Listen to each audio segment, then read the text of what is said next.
आज हम I am that के अध्याय 33 में प्रवेश कर रहे हैं। यह अध्याय हमें किसी सिद्धांत पर नहीं ले जाता। यह हमें हमारे मैं करता हूँ वाले भ्रम से मुक्त कराने की कोशिश करता है। यह अध्याय कहता है जीवन स्वयं घट रहा है। जो इसे नियंत्रित करने की कोशिश करता है वही दुखी होता है। आइए इसे धीरे धीरे समझें। पहला प्रश्न, साधक पूछता है क्या ज्ञानी मरता है? महाराज कहते हैं ज्ञानी के लिए जीवन और मृत्यु दो अलग अलग घटनाएं नहीं रह जाती। क्यों? क्योंकि ज्ञानी अपने को शरीर नहीं मानता। शरीर पैदा होता है, शरीर बदलता है, शरीर मिटता है, लेकिन जो इन सब को देख रहा है वह जन्मा ही नहीं तो मर कैसे सकता है? यहाँ एक क्षण के लिए रुकिए। अभी जो यह सब सुन रहा है, क्या वह पैदा हुआ था या वह हमेशा से यहाँ था चुपचाप देखता हुआ? महाराज बताते हैं कभी हम सचेत होते हैं, कभी उलझे रहते हैं, कभी खाली होते हैं। ये सब चेतना की अवस्थाएं हैं, लेकिन ज्ञानी अवस्था नहीं है। वह साक्षी है जो इन सब को देखता है। वह ना जागृत है ना अचेत, वह केवल है। और जब यह मैं हूँ बिना किसी पहचान के महसूस होता है, वहीं से मुक्ति की शुरुआत होती है। मैं शरीर हूँ, यह कब शुरू हुआ? साधक पूछता है मैं शरीर हूँ, यह विचार कब पैदा हुआ? महाराज कहते हैं यह प्रश्न समय से जुड़ा हुआ है, और समय स्वयं चेतना के भीतर एक विचार है। हर भावना अभी उठती है, अतीत की स्मृति अभी उठती है, भविष्य की कल्पना अभी उठती है। इसलिए उत्तर हमेशा एक ही है, अब, इसी क्षण। इस क्षण से बाहर कुछ नहीं है। महाराज एक सूक्ष्म बात कहते हैं, कुछ प्रश्न गलत आधार से पैदा होते हैं। जैसे अगर हम यह मानकर पूछें कि मैं निश्चित रूप से शरीर हूँ, तो सारे प्रश्न शरीर आधारित बन जाते हैं।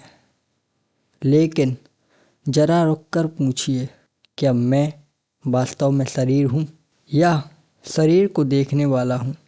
यही देखना, यही जागरूकता, यही सच्ची साधना है। मन अस्थायी अवस्थाओं का खेल। महाराज कहते हैं मन स्थिर वस्तु नहीं है, वह तो लगातार बदलती अवस्थाओं की धारा है। खुशी, दुख, डर, शांति, इच्छा, उलझन सब आते हैं और चले जाते हैं। यदि सब आता जाता है तो स्थायी कौन है? जो सब आने जाने को देख रहा है, बस वही तुम्हारा वास्तविक स्वरूप है। प्रश्नकर्ता पूछता है अगर सब प्रकाश है तो अंधकार कैसा? महाराज उत्तर देते हैं अंधकार प्रकाश का विरोधी नहीं है। अंधकार है स्वयं को भूल जाना। जब तुम विचारों, भावनाओं, चीज़ों और लोगों में पूरी तरह डूब जाते हो, तुम स्वयं की उपस्थिति भूल जाते हो, और यही भूल अज्ञान कहलाती है। ज्ञान का अर्थ है स्वयं को ना भूलना। सब कुछ अपने आप होता है, यही इस अध्याय का मूल है। महाराज कहते हैं जीवन हमारी अनुमति से नहीं चलता। शरीर सांस लेता है, दिल धड़कता है, विचार आते हैं, निर्णय बनते हैं, घटनाएं घटती हैं। यह सब चेतना में अपने आप हो रहा है। जब हम कहते हैं मैं करता हूँ, तभी बंधन पैदा होता है। लेकिन जैसे ही दिखाई देता है सब कुछ अपने आप हो रहा है, मैं केवल साक्षी हूँ, तभी भीतर की जकड़न ढीली पड़ने लगती है। आसक्ति और वैराग्य। महाराज बताते हैं लिप्तता गुलामी है, पकड़ दर्द देती है। वैराग्य भागना नहीं है, वैराग्य है देखना बिना चिपके। जब पकड़ ढीली होती है तो भीतर गहरी स्वतंत्रता उभरती है। प्रश्नकर्ता पूछता है अगर मैं मुक्त हो गया तो क्या दुनिया भी मुक्त हो जाएगी? महाराज कहते हैं, दुनिया बचाई जाने की चीज़ नहीं। जब अज्ञान होता है वही चेतना दुख बन जाती है। जब जागरूकता आती है वही चेतना स्वतंत्रता बन जाती है। दुनिया वही रहती है, दृष्टि बदल जाती है। हम सोचते हैं हम आगे बढ़ रहे हैं, ऊपर उठ रहे हैं, आगे बढ़ रहे हैं। महाराज कहते हैं, मेरी दृष्टि से सब कुछ अपने आप होता है।